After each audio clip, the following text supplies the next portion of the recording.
Hi, hello everyone. Welcome back. This is another session, the third session for today, and this session is Y-PORT Center Advisors Roundtable. We have a very highly respected international experts, three of them, Mr. Bindu Lohani, Mrs. Mary Jane Ortega, hi, and Mr. Alfonso Vegara is with us. I don't see Mary Jane. Are you there somewhere? People can watch her. Let me speak slightly in Japanese. 皆さんどうもよろしくお願いいたします。3番目のセッションでございます。Y-PORTのアドバイザーズのラウンドテーブルということで始めたいと思います。少しもうチャットの方ではご案内あるようですけども、残念ながらチャットで皆様のご質問を受けることはできません。あと、一番右のところにですね、英語と日本語の切り替えのスイッチがあると思います。英語で、聞きたい方は、イングリッシュといった部分。日本語で、聞きたい方は、そうですね、何が出てくるかね、JP ですかね、日ですかね、ちょっと私はわかりませんが、そこを、してください。では、英語に戻します。Yes. Hello, Bindu. Are you from Kathmandu or somewhere else? 9 months. Kathmandu or what? Kathmandu in the last All 9 right. months. So, Mary Jane, where are you from? I'm here at the province of La Union, city of San Fernando in the Philippines. I see. So, the Luzon Island of the Philippines. Yes, Luzon Island. Yeah. So, Alfonso, where are you and what time is it now?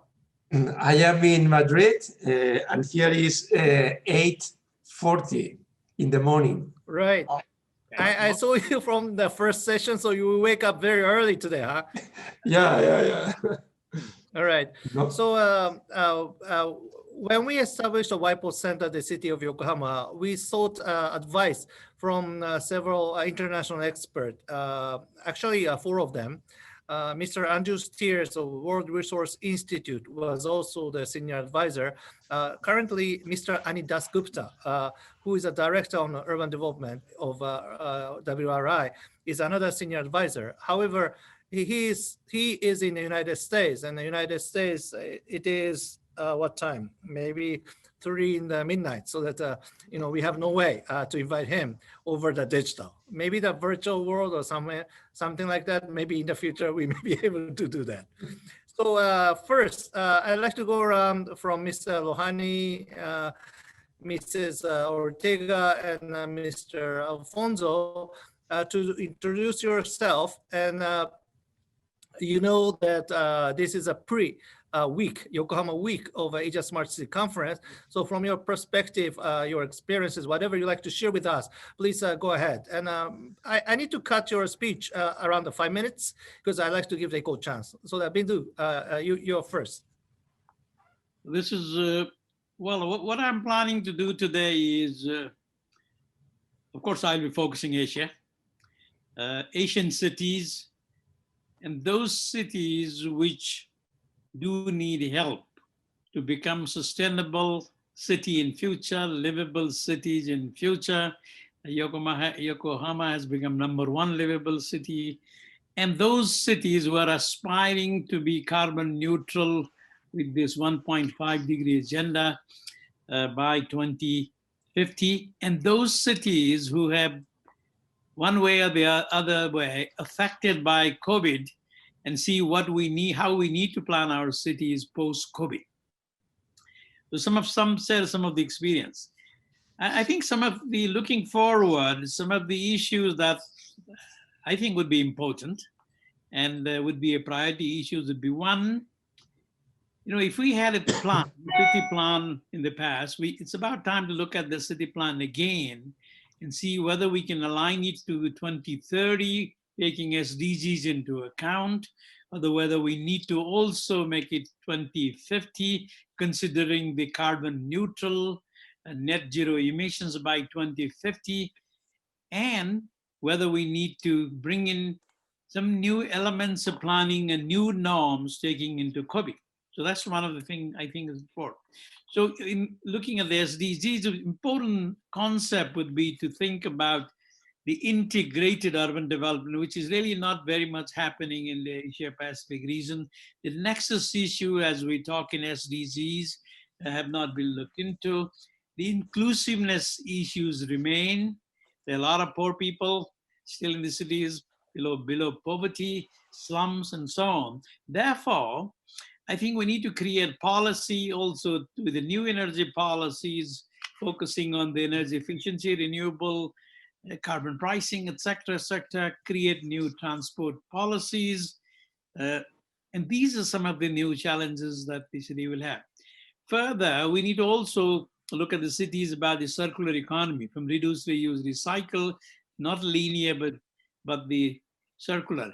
Just for example, you might have noted in this COVID time, the hospital West has gone 600 times, 700 times, 1,000 times, and the West management is mixed, is a problem. It's a medical West, among other things.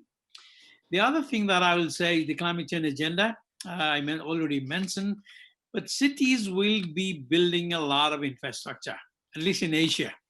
You know, for my former organization, ADB said $26 billion by 2030 in infrastructure. And quite a bit of that will also go into urban infrastructure. So how to make these urban infrastructure climate resilient and how to make them different so that we will be able to take them into the sustainable path.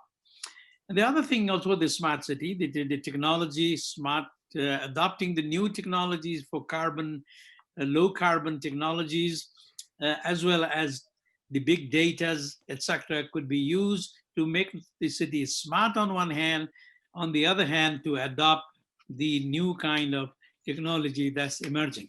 Now, on the COVID side, you know, I had the opportunity to work for the country to develop a strategy. Of course, we were able to look at the strategy in Nepal for 3 phases type. One, you have the response phase, which is still going on, the reset, which is how to come back to where we were before, and how to rebound. So then in C40 group, you know, the City 40 group asked us to look at 3 major issues where the mayors should be interested. And I picked up these 3. One, building a resilient city, given that the poor and the vulnerable were mostly affected. The delivery system in many developing countries during the time of COVID was not working or inadequate. The current norms of planning, building, public transport, restaurant, medical waste, you name it, they need to be revisited again, and new guidelines and new norms are being looked at on how to make them functional once again. And the second issue to me was there was a lot of stimulus packages put in. This was an opportunity to put some of this money into green investments. You know, the air was cleaner during the time of lockdown, the CO2 reduced, but it is likely to come back. So stimulus package of the Asian countries, many Asian countries, to the extent I read, regrettably didn't have much on the green investment side, which could have been an opportunity to create new growth, new jobs, and new opportunities. But it's not finished. I hope this will continue. And the last thing that is the importance of the digital technology. The enormous amount of opportunity the digital technology provided to reach to people, and we all know this in all countries at the time of lockdown. So the businesses flourished, the younger people are more employed.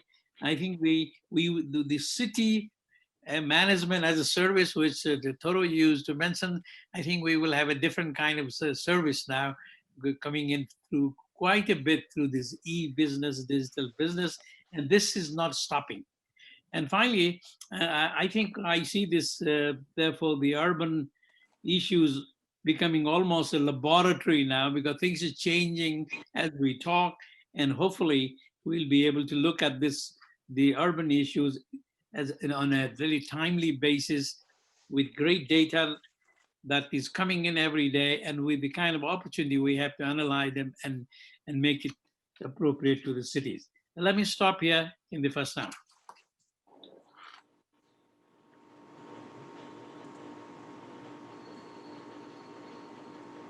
We can't hear you. Toro, we can't hear you.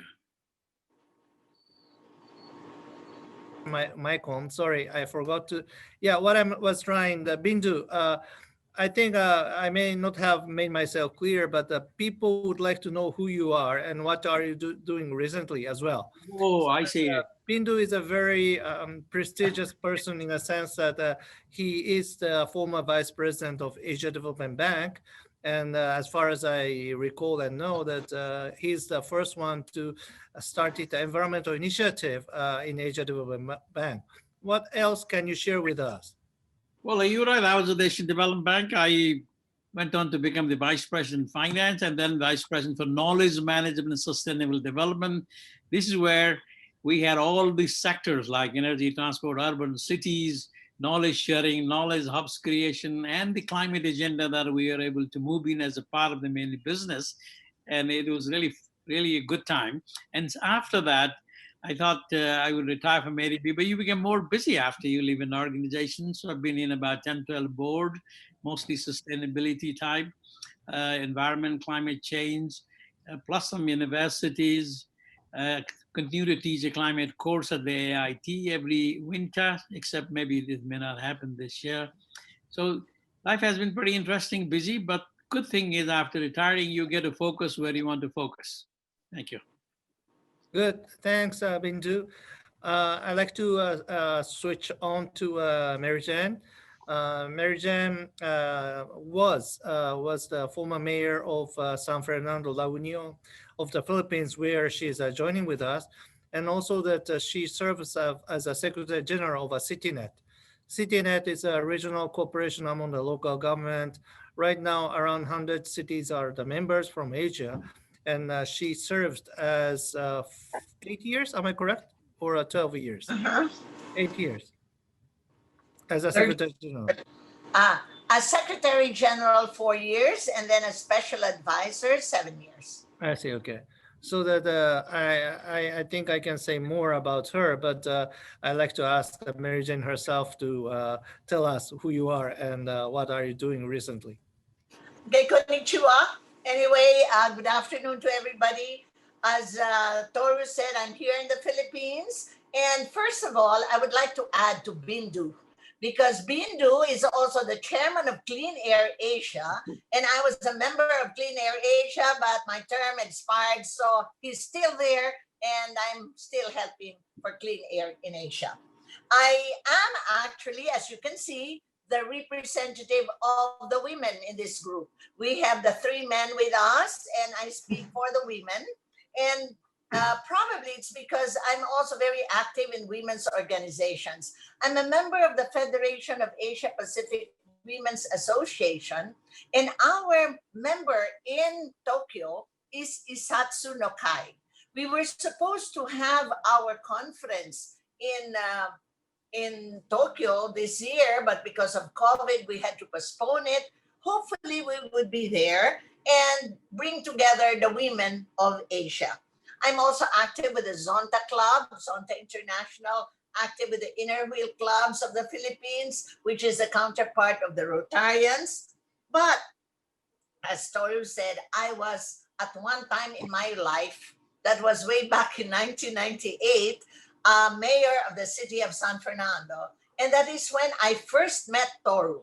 He was with the World Bank, and he was in charge of the solid waste management and all the environment concerns here in the Philippines. And so I'm very grateful for Toru's helping us with our engineered landfill. By the way, we're one of the first to have had an engineered landfill. And until now, nobody has topped our world-class, World Bank funded.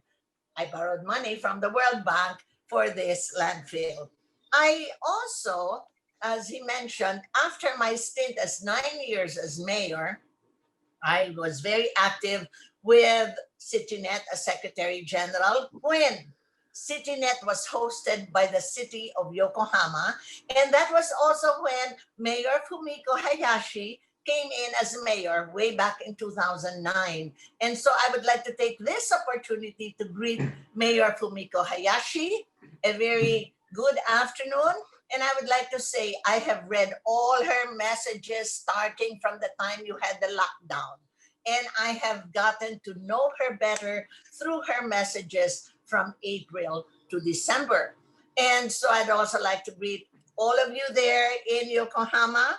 I have been active with governance, but one of my other passion, you know, they say once a teacher, always a teacher. And so I am for smart education, and I have seen that Yokohama has done something also for smart education, which also comes with digitalization. So that's all about me.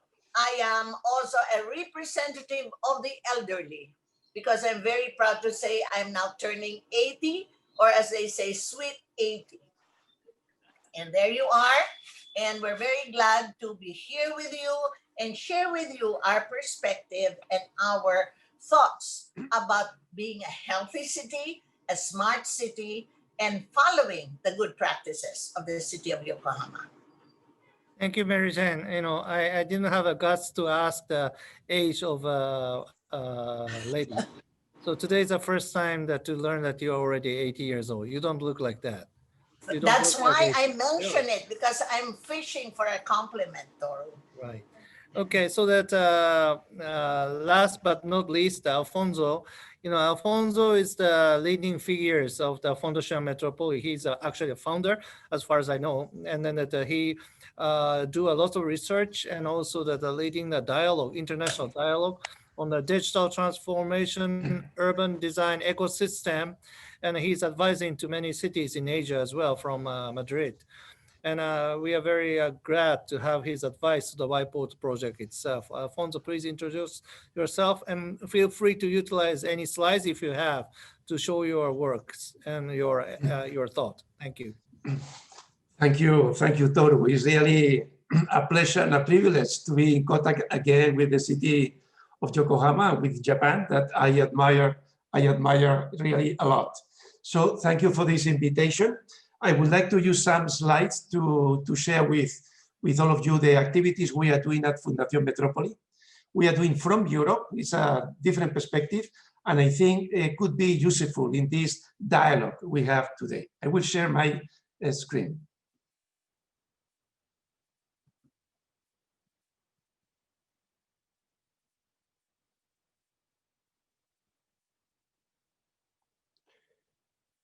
Can you see my screen? Toru? Yeah. Hello. Yes, we can. Yes, please. Oh, thank you. So, Alfonso, but remember that you have only 5 minutes, so go very quick, no problem. Right? Yes. So this is Fundación Metrópoli. Fundación Metrópoli is an international center of innovation in cities and region. We have been working with many cities around the world, and this is the Eco Box, which is the headquarters of Fundación Metrópoli here in Madrid.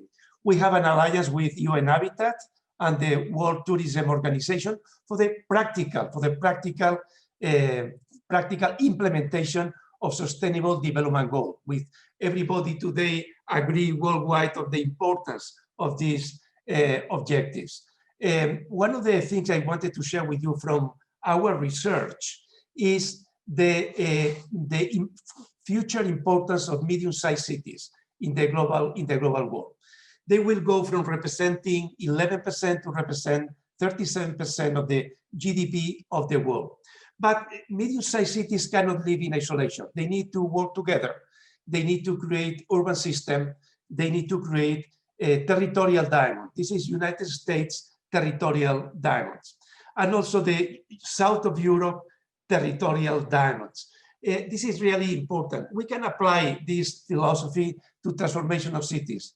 This is Bilbao in 83, and this is Bilbao today. One of the examples of the transformation of the city of Bilbao, one of the references in Europe. So it is very important to understand that this transformation do not happen in isolation, but in urban system. This is the diamond of the past country, Bilbao, San Sebastian, and Vitoria, with high-speed train connection that will create a bigger economic space. This is really the concept of diamond. I wanted to share with you one project we are doing in the region now, which is the Red River Delta Territorial Diamond. This is Hanoi 20 years ago, and this is Hanoi today. Imagine, This is not sustainable. So we need to have a different perspective. You see this region from the satellite. This is light intensity in 2019. But if you analyze from the polycentric structure, you can identify key areas in which these things happen. These are the functional area in 1 hour, in 1 hour and a half. And this functional area correspond also to ecological area, And also through questionnaire, we try to identify the connectivity of Hanoi with ASEAN and also with Asia in general. So Tokyo and Seoul is the main cities that Vietnam and Hanoi want to be connected. So this is the growth of the industrial zone in the area. So we, in this context, we are developing a eco park very close to Hanoi. And this is an innovation center. So in this area, we identify these canals, these waterfronts, the eco boulevards, the hybrid streets, green squares, and this is the design. We design with nature and then the design.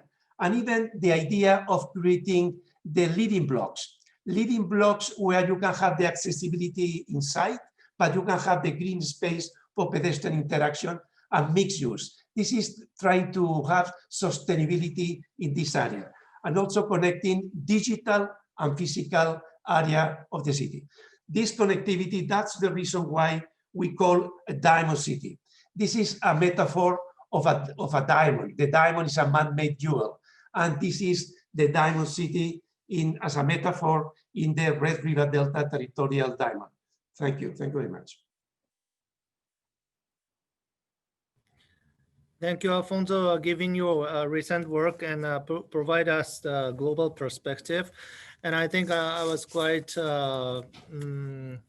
get a good inspiration that a middle-sized city, because of course we have a mega-sized city, and I regard that Yokohama is also another middle-sized city, and then you recognize the importance of a middle-sized city. So I'd just like to go around some roundtable discussion about focusing city or a local government. Being the International Development Organization expert or the mayor and the expert to leading the dialogue, I just like to focus one more time, why the city becoming important, what the role of local government under this new era of the more intensified international cooperation is needed. This is my view. So I just like to go around the same order, Bindu, Mary Jane, and Alfonso, to asking, Bindu already shared with some thought, but if you like to highlight your thought, what is the importance of the local government, what the local government can do to collaborate more each other, why it is significant. Can you share the view one more time with us?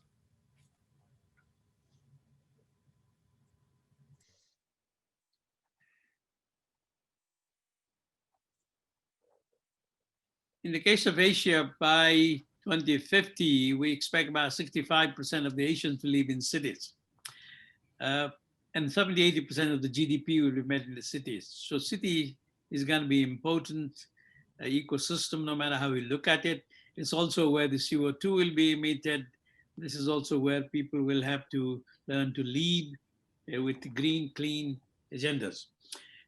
I think some of the new challenges that's coming into the local government, in which they will probably need to learn each other as well as learn from other cities like Yokohama as an example, is that, as I said, we have the 2030 SDG goals. Many countries and many cities have committed, but I think it's an unfinished agenda. Similarly, now the new 2050 net zero 1.5 degree report, those commitments are also to be undertaken. Like Yokohama, if I remember right, has already committed to become a carbon neutral city by 2050. 120 countries have decided, agreed and committed by 2050, including Japan to be a carbon neutral net zero, China by 2060. Now, given this, And given that we have lots of people in the cities, so we need to think how cities would be able to address this issue as well, because they'll be consuming a lot of resources, energy, water, transport, urban, etc. So there is a huge responsibility for the local government to undertake some of this global agenda, which are also the national agenda and will eventually become the local agenda. So what I'm not seeing in many of the Asian developing countries, I'm talking about cities which needs help, which needs to move on to become like Yokohama, Bilbao, as an example. By the way, Bilbao got the award in Singapore as one of the cities which was so much transformed, and just like Yokohama, I think was very, very close in one of the competition. So I think integrated urban development should be promoted by Asian local governments. The inclusiveness issues, looking at the poor, slums, etc., continues to remain in Asian cities. I think local government need to do that. We have seen there's a lot of work to be done. Clean air. Mary Jane already mentioned we have the Clean Air Asia. She was a very active and a long-term member. I'm just still new compared to her learning, but there's a lot of clean air work to do in Asia, a lot of waste management work to do that was shown in your slides in the morning and at 2 p.m. So I think this unfinished agendas, if the Asian countries want to do that, they will either need to have their own knowledge, and sometimes it's better to go to places where people have already done it. For example, as we say, Yokohama, the Y-PORT, or city-to-city collaboration. So that should not be forgotten. I would like to re-emphasize the importance of the local government to adopt new kind of policy now, like the new transport policy focusing on e-vehicles, etc., looking at a little bit longer term, and intermodal connectivity between the cities. Alfonso already showed how you can expand the cities by connecting, and then I'm making a better economic zone, and also probably take the advantage of the spatial dimension on that one. I will come back and say and emphasize the importance of the circular economy, reduce, reuse, recycle, which is happening very, very little in many of our Asian cities. It needs to happen a lot more, and that this will need a new rethinking. For the climate agenda, I want to again re-emphasize, because of the infrastructure that will be built in many Asian countries, we not only need to do the adaptation climate proof of the existing infrastructure, but we need to completely change some of those to new ways of building the infrastructure, to low carbon technology and so on. This is where Toru, I think the Y-PORT, which has a lot of knowledge, best practices, technology sector, could be provided to the local government. Sometimes the private sector goes with their own technologies, but the local government gets confused whether this is the best one, whether someone is trying to sell me or oversell me a technology. We have the job of through the Y-PORT to become the honest broker, to bring it back what is good for them, or bring two cities together so that they can figure out themselves.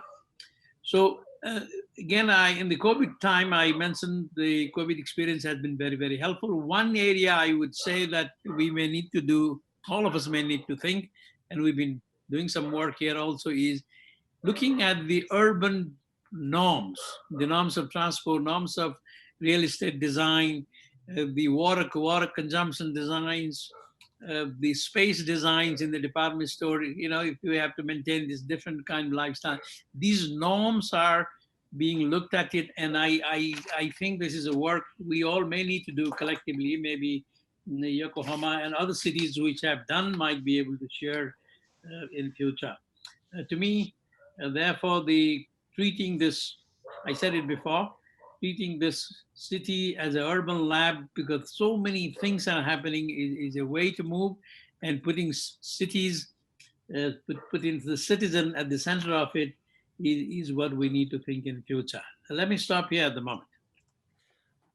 Thank you, Bindu. Mary Jane, how do you think, what is the role the significance of a local government.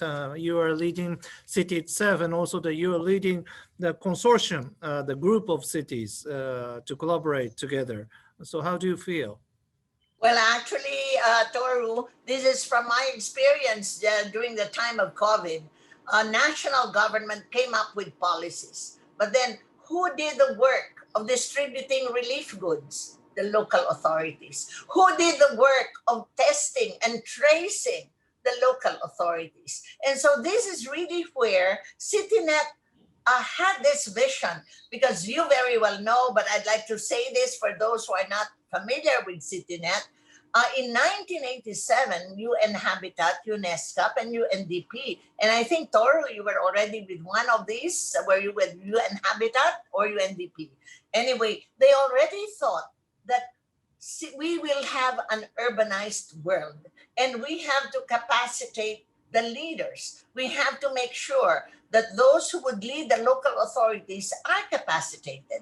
And one of the things I have noticed, those that have capacitated themselves, those who have developed themselves, were the ones who were able to address the problem of COVID better.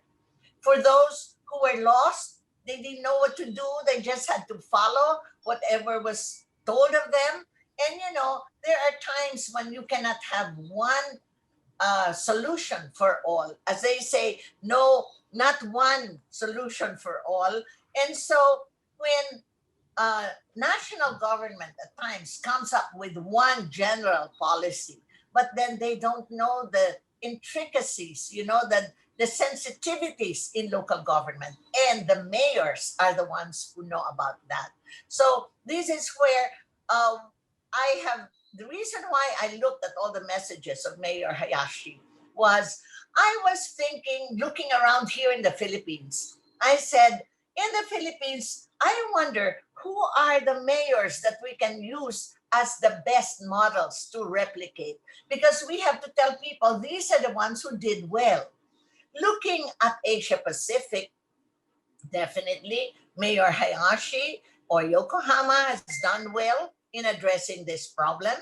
And I look at Taipei City, I look also at Seoul, and so Vietnam also did well. So these are the things that we say, what can we learn from them? And then I also want to look around and say, who did what? We should also come up with what should you not do? So we are also now on the lookout. What are the things that you should not do when things like this happen?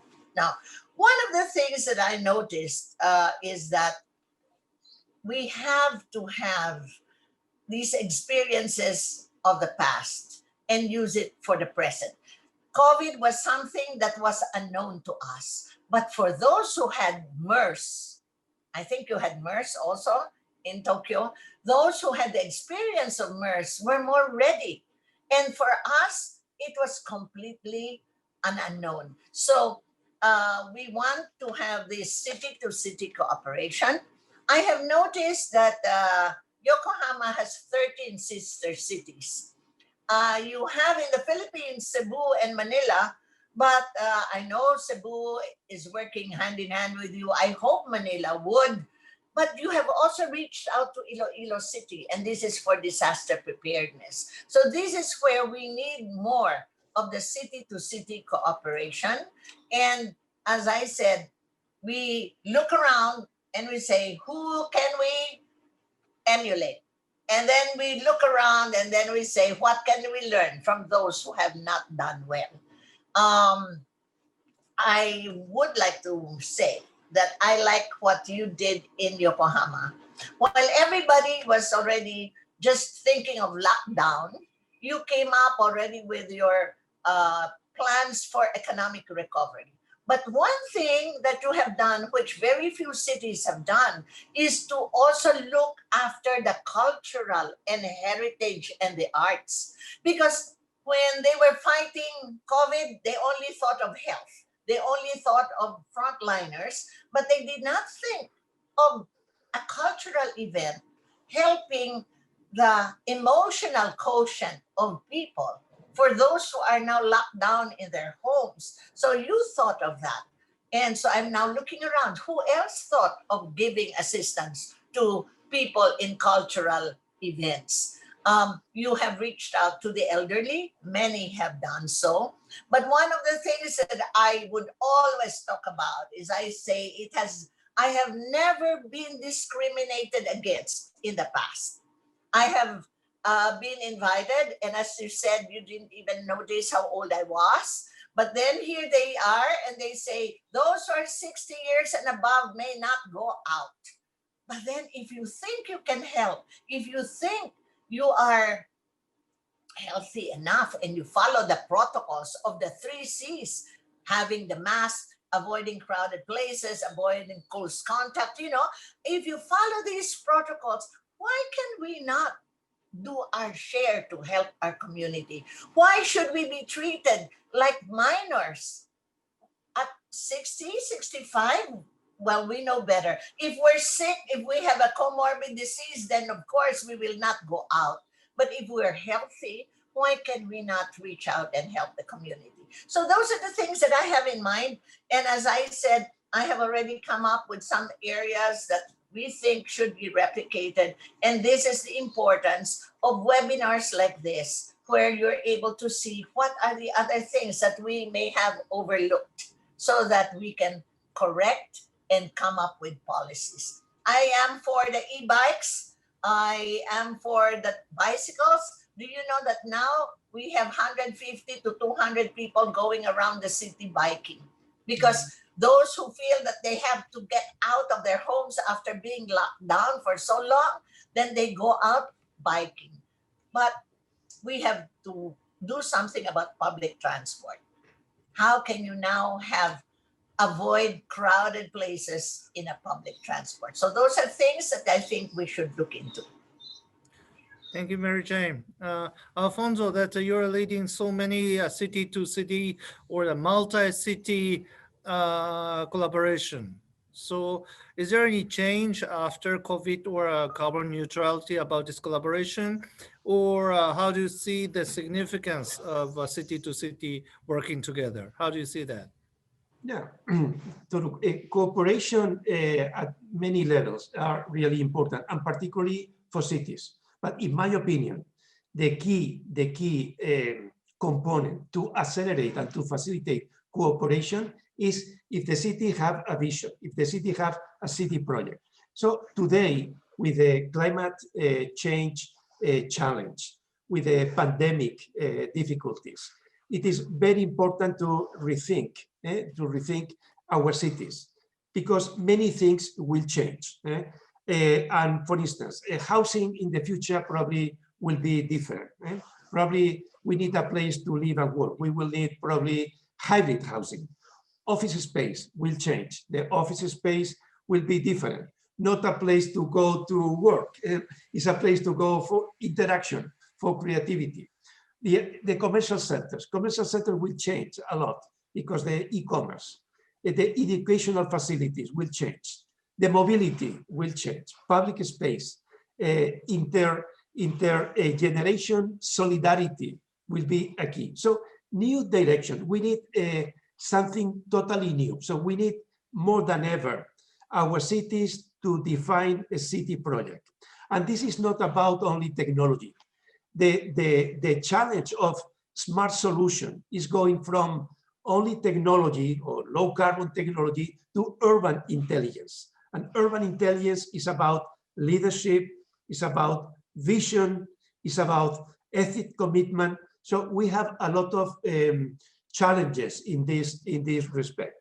And for accelerating cooperation in cities, we need to know which is the orientation of the city for the future. And leadership will be very much needed today to define a city project in a participatory way, so they can learn from different experiences, but depending which are your objectives. There's a huge difference between a city and some cities and other cities. It's not about the per capita income, it's not about the size of the city, it's not about if it's a city in a cold country with on a warm weather. It's about some cities has a clear vision, they have a project, and other cities do not have such a project. And this is something very important because the acceleration of change will be totally necessary, a new leadership and the capacity of cities to have a city project to, and in this context, cooperation can really help.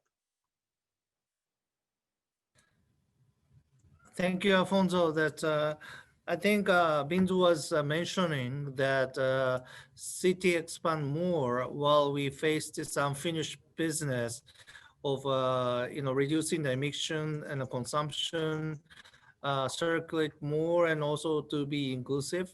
That's your view. And so this is a two different dimension. That one expansion and one is more like I don't want to say contraction, but that we have to really save to the certain limit. So this is a really big challenge, and also that some city done well, so that to do something better, you can learn more productive way. I think that's been this point. And Mary Jane's issue is that, policy is at the national level, but, local government makes a difference because, some city can do it well with maybe good leadership or some resources, fundamentals are good. And some cities may not be that good, so that there could be provide a model. And also that it's the same like Bindu's point that some cities already experienced the same issue in the past, so that they can present a case for the present, which is unknown to some certain cities. So in that sense, that city should work together more. And Alfonso's point is that challenges becoming more common global, and also that there's a way to do it digital, and interaction can be more enhanced. I think that was Alfonso's view. So now I'd like to ask the three participants about Yokohama, because this Asian Smart City Conference is the city of Yokohama is organizing this conference, and we believe ourselves that we can be one of the model. There's lots of model in the world, but we can be one of them. So that Bindu picked us up while you were in the ADB as a collaborative partner, so that we had a first MOU with ADB as a local government. And Mary Jane was also serving as Secretary General of CityNet when Yokohama has its secretariat. So Mary Jane also knows a lot about Yokohama. And Alfonso, I don't want to make this as a secret, but he served as a board member of examining our candidacy towards a Lee Kuan Yew Award, Urban Award. And then that through the interaction, Alfonso regarded Yokohama as a very highly productive, or that, a lot to share with the world. And I think that was one of the reasons we got a special mention in Lee Kuan Yew Award. So three of you knows Yokohama much, and we have a good part and bad part. So can you share with us, why do you think Yokohama is unique? And then what kind of particular specific support we can render to other cities through this international city-to-city collaboration? How's your view? So the same order, Bindu, Mary Jane, Alfonso, can you share with us your views? Bindu? Thank you very much, Toru. In a short time, Yokohama has created a brand, in my opinion, of his own.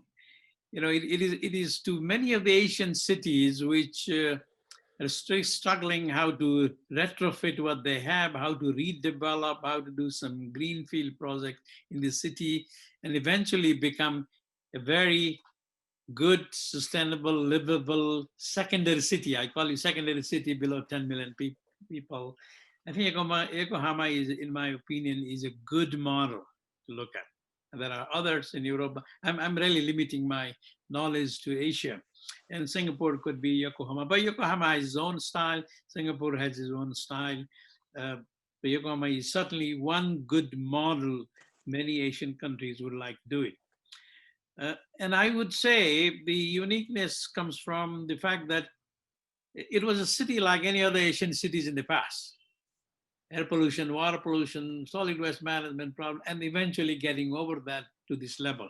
So by looking at it, people can say, hey, this is what I can do it. There is some hope. And the uniqueness, because of what you people have done, is you've created the Y-PORT. So you've been able to collect some of the best practices globally, regionally, and the kind of knowledge which probably would be useful. And there are not many that kind of knowledge. The city acting as a knowledge center. Because of course, the NGOs, universities, etc. Sometimes the multilaterals, we try to do in ADB, but still not as much as you people do. You know, let me give you one example. When I was at the ADB, I created, we did Finance Plus Plus. You know why we did Finance Plus Plus? We said we have the money. But the country started saying, you know, we not only want your money, we want to have the other plus, which is leverage your money to bring in more attractive money, cheaper money. And the second plus was bring knowledge, bring best practices. We don't want to be doing the same thing which ADB had been doing for the last 20 years, bring in new knowledge and new technology. So that gave it to the whole birth of our knowledge work. We had to enhance that. So I would say in the case of Yokohama, I would say it has become a knowledge hub. So you should now do knowledge plus plus. We did deploy finance plus knowledge. Knowledge was the second plus. Because you have a hub now, but you need to see how to take this knowledge turned into the first plus, which is develop a tangible program project in a city through all kind of things, through bilateral cooperation, multilateral cooperation, city-to-city collaboration, B2B collaboration. There are means to do that. And the second one is finance. Thank you, Bindu. Yeah. Thank you, Bindu. Yeah. This is great. Knowledge prosperity. This is the first time I heard that terminology. Knowledge plus plus. Knowledge plus plus. Yeah, Okay. The second one, the finance, because most of the countries and the cities are hurt with money. But especially after the COVID, the fiscal deficit in many countries, the cities are running out of money. So if you only go into with the knowledge, and if you only went with the project, and if you didn't provide the second plus, which is money, it'll be very difficult to collaborate. So use all your three means, city to city, the B2B collaboration, bilateral, multilateral, JICA, ADB, World Bank, etc., to bring that whole package to them. And at 2 p.m., you mentioned about the USA. I found the USA is a very, very good way to bring in the private sector, because private sector needs to come in because they have the knowledge, they have the technology, but they also need to make money. You know, so we need to be able to bring in the public sector, multilateral, bilateral, to make them, help them make reasonable profit, but get the work done. And that kind of approach would be very, very unique opportunity for Yokohama. I know I'm aware of the time, and let me stop here. Thank you. So it's a very strong words coming from former Vice President of ADB. So Mary Jane, how do you think?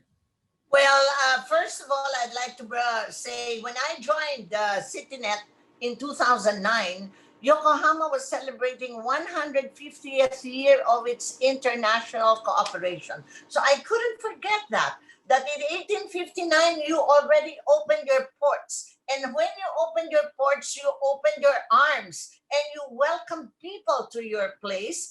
And this is something that you have, you know, that willingness to welcome people and to help them. And one good example that I'd like to share is the case of Seberang Perai. When I was Secretary General, the mayor of Seberang Perai approached me and said, Mary Jane, could you please ask and see if the city of Yokohama can have me as a sister city so that I would know how to develop Seberang Perai. And Mayor Hayashi listened to the appeal of Mayor Maimuna Mod Sharif. And she did well as mayor. She became mayor of Penang. And look, she's now the Secretary General of UN Habitat. If she did not perform well in Seberang Perai, she wouldn't be, well, I would like to say that helped a lot in making her the Secretary General. So you have been able to develop people to reach their dreams. And I would like to say that Executive Director Maimuna Mod Sharif always says, I am so thankful that I became a sister city of the city of Yokohama. So I would like to suggest that you open your arms wider and have more sister cities. For example, Kirtisha just got in touch with me and said, Mary Jane, can we have a webinar with Asian cities and Indian cities? You have Mumbai as your sister city, but there are so many other Indian cities that need help. And so, of course, I said, definitely, we hope that the city of Yokohama can come in and help out. And we will see what kind of help your cities would need. The strength of Yokohama, as we know very well, smart city, use of digitalization, use of technology, you have solid waste management, you have urban planning, you have arts and culture in spite of everything. And you're able to help out small and SMEs. I read that 99% of your entrepreneurs are small and medium-sized, no? And I like how you were able to help out and to the small and help out the medium through loans. So these are the things that probably other cities should know. And by the way, the other thing, I wanted to ask help from your technology of when we had a lot of restaurants here in the Philippines. So we said we have to come up with this technology of converting the waste to pellets. So these pellets can now be cleaner when they are given to as feeds for animals or for other uses. But now the restaurants have closed. Tourism has suffered. So all of a sudden, so we said, oh, perhaps that's not what we need now. So as they said, we have to reorient ourselves, as Alfonso said. But I agree with Alfonso. It doesn't matter whether you're small or big, medium-sized city, the process is more important. So if we can learn the process from you, anybody can then be able to solve their problem, adjust them to their specific needs and problems.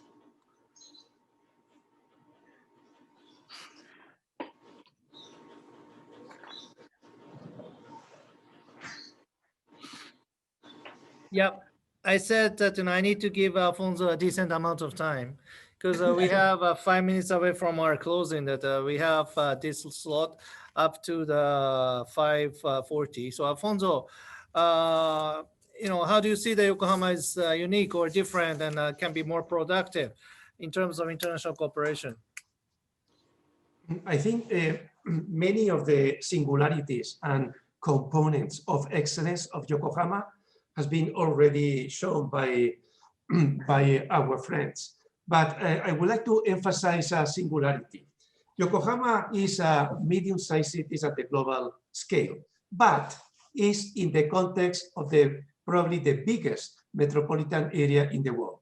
This connection, this difficult dialogue with Tokyo is very important. If Yokohama want to attract talent, to attract companies, it's not easy. It's not easy because the weight, the strength of Tokyo this is a singularity. So Yokohama can be a reference for the medium-sized cities around the world, and at the same time, how to articulate megacities, how to articulate these metropolitan areas, and this is a singularity. I see Yokohama as a vocation as the Japanese lab, how the Japanese technology and Japanese knowledge can be connected with the world. You have different institutions like JICA and other institutions that has the same objective, connecting Japan with the world. I see this urban diplomacy in the case of Yokohama can develop a very, very important role. And I think you can share your knowledge, but we need also some seed capital to do that. Talking about Maimuna, the executive director of UN Habitat, Maimuna, I worked with Maimuna for 6 years when she was the mayor of Penang, doing the plan for Penang. And now recently when I met in Nairobi, she said, I am visiting cities around the world. She always remembered the visits to our events in Yokohama. She always say, I learned a lot in Yokohama. But she always say, many cities around the world cannot attract $1 billion because they have not the capacity to invest 1 million in research and defining a project. Imagine Yokohama helping the cities around to define the future, and then trying to share with them the Japanese technology. So I see this urban solution as an emerging economic cluster in which Japan, and particularly Yokohama, would develop a very important role. Thank you, Alfonso. About packaging the knowledge, like Bindu says, packaging and translated into the technology to share, and within the social context, which is different from Japan. All right, thank you very much to share your time with us. So maybe we can go around 30 seconds each to close this session. Maybe it may be interrupted or closed by the secretariat. So very careful about the time. Bindu, do you have any final words within the 30 seconds or so? Well, maybe less. Thank you very much. I think you have achieved quite a bit on knowledge sharing in creating a knowledge hub. Now we need to push more to our marketplace, towards business. And as Alfonso said, I would say again, the cities are not have enough money. Go with a complete package, knowledge, projects, and finance. Knowledge plus plus. This is your new agenda, in my opinion. Thank you. Knowledge, product, finance, knowledge plus plus. Oh, thank you. Mary Jane? Mary Jane, you mute. You need to unmute. I will bring the feminine touch here. We have finance, we have urban planning, but I would like to quote a message made by Mayor Hayashi. And with all these problems that we have, she said, smiles are precious at times like this. Bring smiles to the people's lives. And I hope Yokohama can bring smiles to other cities, not only in Asia Pacific, but to the world by sharing whatever you've done well in your city. All right, plus, smile. All right. Alfonso, you're the last one. Yes, no, I see the evolution of Yokohama from the initial events of the ASEAN Smart City Conference to today. I see a very clear evolution. I imagine Yokohama as a platform of interaction at all levels. I think if Yokohama strengthen the solidarity with other cities, helping them to think the future, is a way to strengthen also the economy of Yokohama and also the economy of Japan. All right, thank you very much for a very strong, encouraging message, so that we may see each other again on January 18th on the main session of Asia Smart Cities Conference. Before that, I'd like to say thank you very much for sharing time from Europe, Nepal to the Philippines. All right. Mary Jane, Alfonso, you Merry Christmas and Happy New Year. Merry Christmas too. Feliz Navidad. Exactly. Feliz Navidad. All right. Bye-bye. Bye. Thank you.